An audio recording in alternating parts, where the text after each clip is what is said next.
red heeler. Brox is in for our 2-week board and train.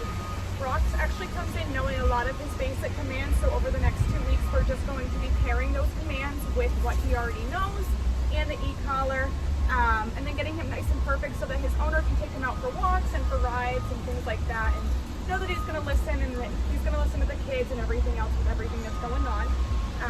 So we'll show you what he can do, and then we'll see you guys in 2 weeks. Brox, come. Good. Can you sit? Oh, hi. Hello. Can you get up? Oh, baby. Can you sit? Good job. How about down?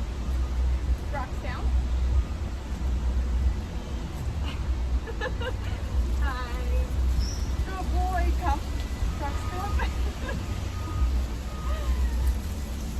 All right. So as you guys can see, we have a lot of jumping. When we're doing the commands, we're kind of just doing our own little thing with them. You know, petting the stomach, wanting the attention, things like that. So we'll get those nice and perfect over the next 2 weeks. We'll get him stopped doing those, and then we'll see you